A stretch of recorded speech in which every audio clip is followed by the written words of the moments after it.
और खबरों पे तफसील से नजर डालने से पहले बड़ी खबर का रुख कर रहे हैं। जम्मू कश्मीर को लेकर दिल्ली में एक हाई लेवल मीटिंग बुलाई गई है। मीटिंग में NSA Ajit Doval, army chief general Bipin Rawat और जम्मू कश्मीर के एलजी जीसी मुर्मू शामिल हो रहे हैं। इस मीटिंग में सीआरपीएफ के डीजी आरआर भटनागर और जम्मू कश्मीर पुलिस के ओहदेदार भी शामिल हैं।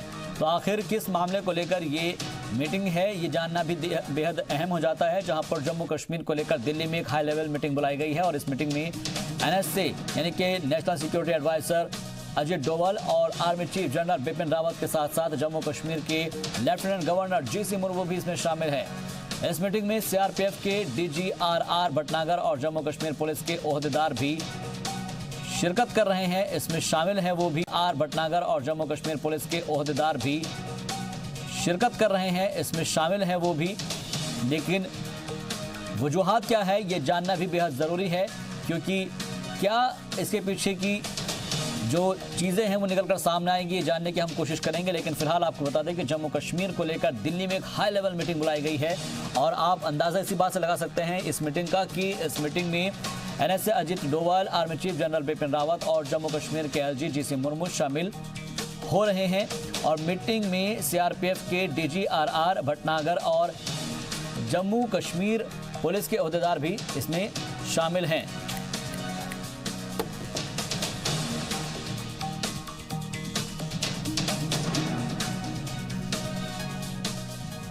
तो फिलहाल आपको बता दें कि जिस तरीके से खबर मिल रही है उसके मुताबिक जम्मू कश्मीर को लेकर दिल्ली में हाई लेवल मीटिंग बुलाई गई है और इस मीटिंग में NSA Ajit Doval, army chief general Bipin Rawat और जम्मू कश्मीर के एलजी जीसी मुर्मू शामिल हैं। आपको ये भी याद दिला देते हैं कि इस मीटिंग में सीआरपीएफ के डीजी आरआर भटनागर और जम्मू कश्मीर पुलिस के ओहदेदार भी शामिल है। क्या वजह है इसके पीछे, इस मीटिंग का मकसद क्या है, इस मीटिंग के जरिए क्या प्रोग्राम और क्या जिम्मेदारियां तय की जाएगी और सिक्योरिटी के लिहाज से ये मीटिंग कितनी अहम है ये देखना भी अहम होगा, क्योंकि नेशनल सिक्योरिटी एडवाइजर भी इस मीटिंग में मौजूद हैं।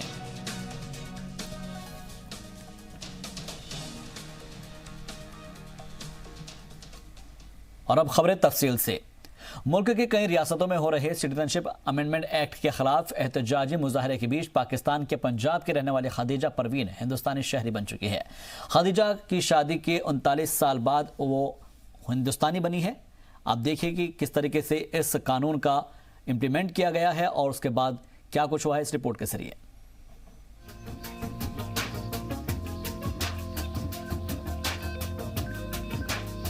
किचन में गैस चूल्हे पर चाय बना रही ये खातून खदीजा परवीन हैं। खदीजा इसके पहले भी इस किचन में खाना बनाने का काम जरूर कर चुकी होंगी, लेकिन तब और अब में फर्क है। पहले खदीजा पुंछ में वाक़े अपने घर में वीजा लेकर एक मेहमान की तरह रहती थीं, लेकिन आज ये बतौर हिंदुस्तानी शहरी अपने घर में रह रही हैं, जैसे दूसरी खवातीन रहा करती हैं। न वीजा एक्सटेंड कराने की फिक्र, न किसी तरह के कागजी कामकाज की उलझन। खदीजा अब हिंदुस्तानी शहरी हैं और उनका ये खिला हुआ चेहरा उनकी खुशी की गवाही दे रहा है। खुशी हो भी क्यों ना, शादी के 39 साल बाद आखिरकार उनकी अर्जी कबूल जो हो गई।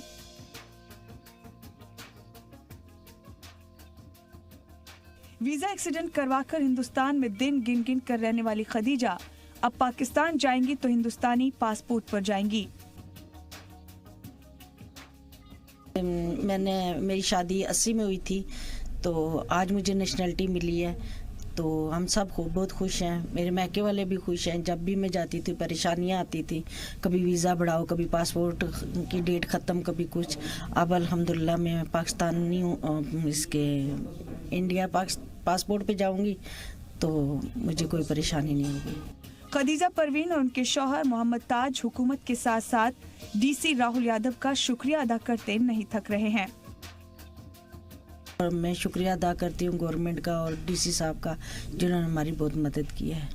पर मेरी खुशी की कोई इंतहा नहीं, क्योंकि एक नंगी तलवार लटकी रहती थी, वीज़ा एक्सटेंड करना है, पासपोर्ट एक्सटेंड करना है, तो ये सारी फार्मेलिटीज़ मेंटेन कर रही, पेपर्स मेंटेन करके रखना बड़ी बात है, क्योंकि कोई भी फॉरेनर एक दिन भी वीज़े की एक्सटेंशन के बगैर नहीं रह सकता। तो आज मैं खसूसन में इसमें जो मैं कहता हूँ कि हमारे नीसी साहब यादव साहब हों, उनका स्टेट गवर्नमेंट का, अपने सेंट्रल गवर्नमेंट का, मिनिस्ट्री ऑफ होम अफेयर्स का, सबका दिल की गहराइयों से शुक्रिया अदा करता हूँ, और ख़ासकर जो हमारी जितनी भी एजेंसीज़ हैं।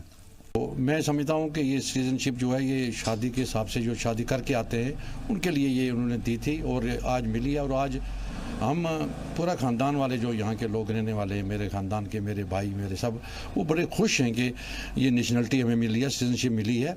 और इसमें सबसे बड़ी बात ये है कि आज आप देखें कि ये जो सिटीजनशिप हमें मिली है, इसमें मैं समझता हूँ कि सेंटर की सरकार का, स्टेट की सरकार का, और ख़ासकर डीसी पुंछ जो उस वक्त के थे, साहू साहब थे, या आज राहुल यादव जी हैं डीसी साहब ने, इन्होंने बड़ा पैन लिया। इन्होंने जब भी कोई चिट्ठी आती थी तो ये टेक्निकलिटीज़ दूर करने के लिए जो फॉर्मेलिटीज़ होती हैं वो यहाँ से लिखते थे, फिर जम्मू कश्मीर की हुकूमत करती थी, होम डिपार्टमेंट करता था, फिर दिल्ली से जाके ये अब हुआ है। तो मैं आखिर में भी आपके माध्यम से मैं कहूँगा कि ये एक बड़ा अच्छा या नेशनलिटी मिली है, ये एक सुकून मिला है। कल तक मेहमानों की तरह हिंदुस्तान में रहने वाली खदीजा अब इंतजामिया की मुस्तैदी की वजह से ही तो यहाँ की शहरी बनी है। खदीजा कहती हैं कि अब वो सभी तरह के इंतखाबात में बतौर जिम्मेदार शहरी अपने हक रायदही का इस्तेमाल भी करेंगी। मैं वोट नहीं डाल पाती थी, ना मैं वोट डालती भी नहीं थी, तो ना ही कोई कहता था मुझे डालने के लिए, मेरा वोट था ही नहीं। तो अब हाँ, मैं वोट भी डालने के काबिल हो गई हूँ, इंशाल्लाह मैं आगे वोट भी डालूंगी। खदीजा की बेटी फातिमा ने तो उम्मीद ही छोड़ दी थी कि उनकी वालिदा को हिंदुस्तान की शहरियत मिलेगी, लेकिन कहते हैं कि उम्मीद पर दुनिया कायम है। मोदी हुकूमत के दूसरे मुद्दतकार में खदीजा को शहरियत मिल गई। फातिमा कहती हैं कि पहले दिल्ली के आगे जाने में हिचकिचाहट होती थी, अब वो पूरा हिंदुस्तान घूम सकती हैं। खासतौर पर अजमेर शरीफ जाने की ख्वाहिश अब पूरी हो जाएगी। हमें तो बहुत ज़्यादा खुशी हो रही है। मम्मा को मतलब ऑलमोस्ट 30 इयर्स के बाद ये नेशनलिटी मिली है, क्योंकि हम मतलब ऑलमोस्ट कहीं बाहर जाने का प्लान करते थे तो मम्मा की वजह से जा नहीं पाते थे। दिल्ली तक जा पाते थे, उसके बाहर क्योंकि मम्मा की नेशनलिटी थी, उनको वहाँ से बाहर का वीज़ा वगैरह तो बिल्कुल भी नहीं था। इवन कि हम जाने का सोचते थे यहाँ पे दिल्ली वगैरह से बाहर, हम अजमेर शरीफ के ही, तो पापा डरते थे बहुत ज़्यादा इन चीज़ों से, तो हम कभी बाहर गए ही नहीं। तो अल्लाह का शुक्र है कि आज नेशनलिटी मिल गया, तो अब मतलब हम अच्छे से हर जगह जा सकते हैं। और मतलब मम्मा को यहाँ इंडियन नेशनलिटी मिली है तो वो भी यहाँ पे रह सकते हैं। हमें तो कभी ये भी डर होता था कभी पुश बैक कर देंगे उनको, तो आज हमें बहुत ज़्यादा खुशी हो रही है हमारी पूरी फैमिली को। खदीजा ने साल 2000 में हिंदुस्तानी शहरियत के लिए अर्जी दी थी, जो मोदी हुकूमत में जाकर मंजूर हो गई, और वो भी ऐसे वक्त में जब शहरियत तरमीमी बिल को लेकर मुल्क भर में बहस छिड़ी हुई है। खदीजा को शहरियत मिलना ऑपोजिशन पार्टियों और गैर समाजी अनासिरों की जानिब से फैलाए जा रहे झूठे दावों की भी पोल खोल रहा है। आपको बता दें कि शहरियत तरमीमी एक्ट के बावजूद खदीजा को हिंदुस्तानी शहरियत मिली, जबकि इससे पहले वो पाकिस्तानी शहरी थी जो वहाँ के अक्सरियती तबके से ताल्लुक रखती थी। जी सलाम के लिए पुंछ से रमेश बाली की रिपोर्ट।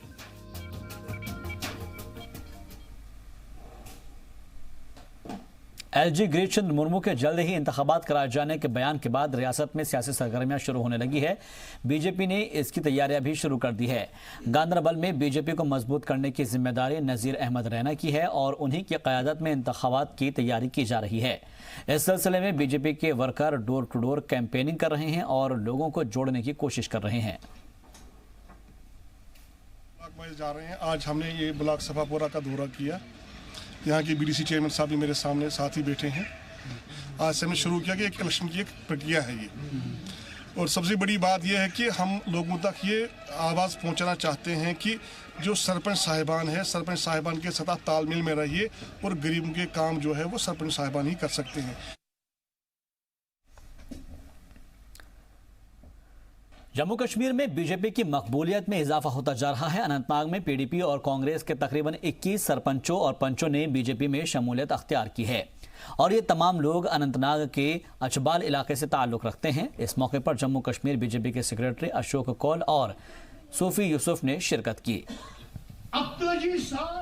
पार्टीज का ग्राउंड समाप्त हो रहा है। वो ग्राउंड उनको लगता है कि ये हमें एक कारण है, ये हमारा एक स्पेस है। उस स्पेस को वो ऑक्यूपाई करने की कोशिश कर रहे हैं, लेकिन समाज उनको ये ऑक्यूपाई करने नहीं देगा। आपने देखा कि कौन से लोग हैं जो ये कर रहे हैं। कांग्रेस के लोग हैं जिनका आज कोई लेने देने वाला नहीं है। कम्युनिस्ट है, कम्युनिस्टों की सारी समाप्त हो गई है बात।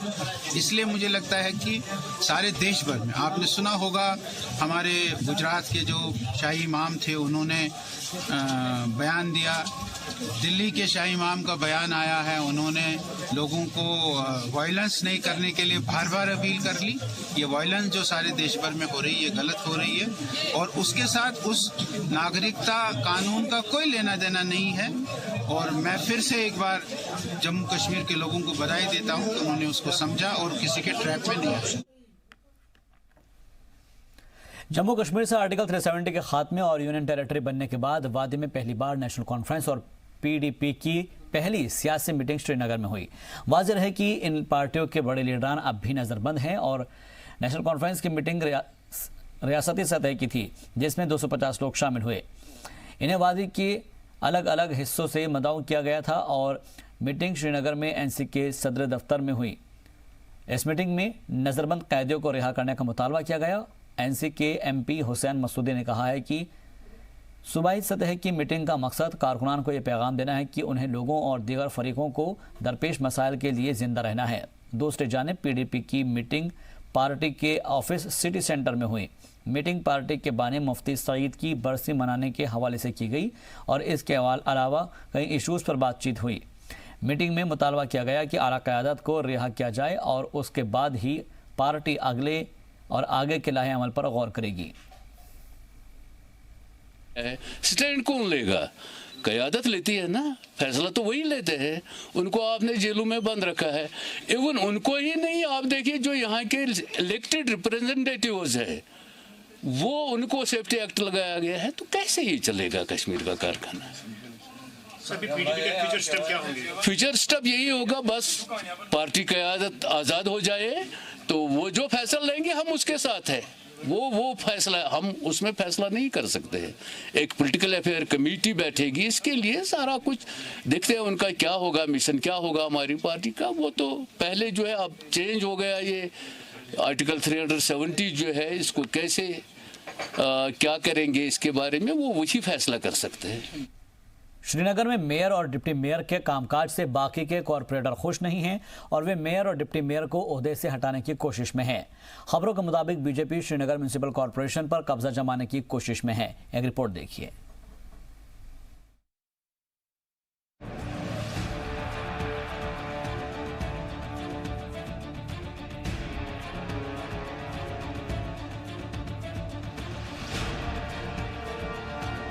बीजेपी ने श्रीनगर म्युनिसिपल कॉरपोरेशन पर कब्जा करने के अपने मिशन को पीर से अमली जामा पहनाना शुरू कर दिया। पहले मरहले में बीजेपी ने आज़ाद कॉरपोरेटरों की मदद से डिप्टी मेयर शेख इमरान के खिलाफ अदम एतमाद की तहरीक पेश की और उसके बाद आज मेयर जुनैद मट्टू के खिलाफ भी 40 कॉरपोरेटर्स ने अदम एतमाद की तहरीक पेश कर दी है। क्रिसमस के बाद 26 दिसंबर को डिप्टी मेयर और मेयर को अक्सरियत साबित करनी होगी। अगर वो इसमें नाकाम होते हैं तो मेयर और डिप्टी मेयर को ओहदे से इस्तीफा देना होगा। आज 24 दिसंबर 2019 को मेरे समेत 40 कॉरपोरेटरों ने श्रीनगर म्युनिसिपल कॉरपोरेशन के मेयर जुनैद मट्टू के खिलाफ एक नो कॉन्फिडेंस मोशन का रेजोल्यूशन जो है वो दायर किया है कमिश्नर एसएमसी के पास और सेक्रेटरी एसएमसी के पास। ये रेजोल्यूशन दायर करने की वजह यह है कि पिछले 13-14 महीने से जब से ये कॉरपोरेशन बनी है हमारे मेयर साहब डिलीवर नहीं कर पाए हैं। शहरी श्रीनगर सफ़र कर रहा है, शहरी श्रीनगर की आवाम सफ़र कर रही है, कॉरपोरेटर्स सफ़र कर रहे हैं। श्रीनगर म्युनिसिपल कॉरपोरेशन के अफसरान, यहाँ के मुलाजमान, यहाँ का सारा जो भी यहाँ का स्ट्रक्चर है वो तहस नहस है, वो सफ़र कर रहा है। उस सब को ज़ेर नज़र रखकर आज हमने 40 दस्तखतों के साथ मेयर श्रीनगर के खिलाफ अदम एतमाद किया है। एसएमसी कमिश्नर खुर्शीद अहमद सनाई ने भी तस्दीक की कि कुछ कॉरपोरेटर के खत उन्हें मिले हैं, लेकिन फ्लोर टेस्ट के बाद ही तस्वीर साफ होगी। आज भी हमारे पास 40 कॉरपोरेटर्स, कल 47 और आज 40 कॉरपोरेटर्स आए हैं। मेयर के खिलाफ आए थे, उन्होंने नो कॉन्फिडेंस पेश किया है और सिक्योरिटाइज हो रहा है। हम देखेंगे, उसके बाद काउंसिल में देखेंगे कितने इस पे है और कितने खिलाफ है। तो इस पे क्या डेवलपमेंट पे कोई असर पड़ा है? जैसे आम लोगों कोशिश हम करेंगे कि डेवलपमेंट पे कोई असर ना पड़े और हमारे लोग जिस तरह हम उनको सहूलियात पहुंचा रहे हैं उसी तरह इंशाल्लाह हम सहूलियात उनको पहुंचाते रहेंगे। तो वही डिप्टी मेयर ने कहा कि उन्होंने रेजिग्नेशन कल शाम पेश किया है। हाँ, उसका रेजिग्नेशन भी जो इसने टेंडर किया है वो भी हमें आज पहुंचा है, कल के डेट का है, लेकिन आज पहुंचा हमारे ऑफिस में, वो भी हम देख रहे हैं। उधर बीजेपी को एतमाद है कि कॉरपोरेटर उनके हक में हैं और आने वाले दिनों में एसएमसी पर बीजेपी का कब्जा होगा। आपको बताऊंगा, मैं यहाँ पर आपको ये भी वाज़िया करना चाहता हूँ, जो यहाँ पर इन्होंने वो ड्रामा किया था नो मोशन कॉन्फिडेंस का डिप्टी मेयर के खिलाफ, वो बिल्कुल फ्रॉड है। उस पर एडमिनिस्ट्रेशन को चाहिए, लेफ्टिनेंट गवर्नर साहब से अपील करता हूँ उस पर इन्वेस्टिगेशन कीजिए। जो कि कॉर्पोरेटरों ने जो साइन दिखाए गए वो फ्रॉड है, वो पुराने साइन है, फ्रेश साइन उनमें से कोई नहीं है। उस पर प्रॉपर उन्होंने हालांकि रिजाइन किया है, तो मुझे लगता है उस पर भी इन्वेस्टिगेशन हुई, वो बिल्कुल फ्रॉड है। इनके पास कोई नंबर नहीं है। ये जो आप अभी तादाद देख रहे हैं 40 कॉर्पोरेटर्स है, एक बड़ी तादाद है। जो 36 हमें ज़रूरत थी, लेकिन जो हमारे पास नंबर है वो 40 का है। और फ्लो इसके बाद जो एसएमसी एक्ट होता है, उसके बाद जब हम नो मोशन कॉन्फिडेंस करते हैं, उसके 2 दिन के बाद हम जनाब इस पे फ्लो टेस्ट करेंगे और जिसके पास नंबर होगा वो अपना मेयर बनाएगा। दरअसल बीजेपी पिछले 1 महीने से ही एसएमसी में फेरबदल करने की तैयारी में जुटी है। आजाद कॉरपोरेटर चाहते हैं कि दोनों को जल्द से जल्द हटाया जाए, जिसका फायदा बीजेपी उठाने की कोशिश कर रही है। फिलहाल सभी को फ्लोर टेस्ट का इंतजार है। श्रीनगर से फारूक वानी की रिपोर्ट, जी सलाम।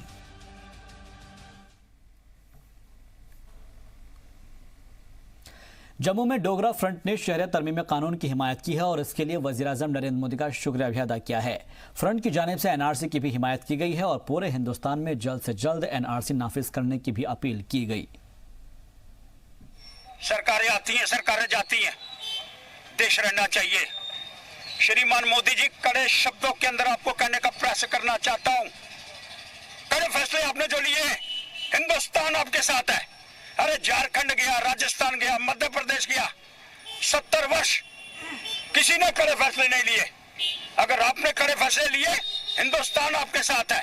सीएए के विषय के अंदर हिंदू और मुसलमान को लड़ाने की एक साजिश रची गई, लेकिन मैं स्पष्ट करने का प्रयास करना चाहता हूं, मौलाना आजाद से लेकर के बापू गांधी से लेकर के और उसके बाद मनमोहन सिंह, श्रीमती इंदिरा गांधी जी, सब ने लेकर के सीएए के विषय के अंदर एक स्पष्ट बात करने का प्रयास करा। आप घबराना नहीं। झारखंड की कुर्सी चली गई तो क्या हुआ? अरे देश रहेगा तो कुर्सियां रहेंगी, अगर देश नहीं होगा तो कुर्सियां क्यों रहेंगी? पूरे हिंदुस्तान के अंदर एक नेशनल रजिस्टर जो है, सिटीजन रजिस्टर, वो बनना चाहिए। अरे मैं कौन हूँ, ये कौन है, वो कौन है? अरे मुसलमानों को डराते रहे सारी उम्र और बाकियों को भी डराते रहे। ये तुमको बाहर पाकिस्तान भेज देंगे? अगर रजिस्टर के अंदर नाम होगा, कौन भेजेगा किसी को? इसलिए मैं कहना चाहता हूँ बड़ा स्पष्ट, सीएए के विषय के अंदर और जो झारखंड के अंदर हार हुई है, अरे हार जीत चलती रहती है। कुलगाम के हांजीपुरा में sub divisional magistrate Mohammad Shafi Pandit ने जदीद तर्ज पर बने कोर्ट रूम का इफ्तिताह किया और इस कोर्ट रूम में इलाके के नायब तहसीलदार लोगों के मसाइल हल करेंगे। इस दौरान इंतजामिया के तमाम बड़े ओहदेदार मौके पर मौजूद रहे, जहां पर नए कोर्ट रूम का इफ्तिताह किया गया।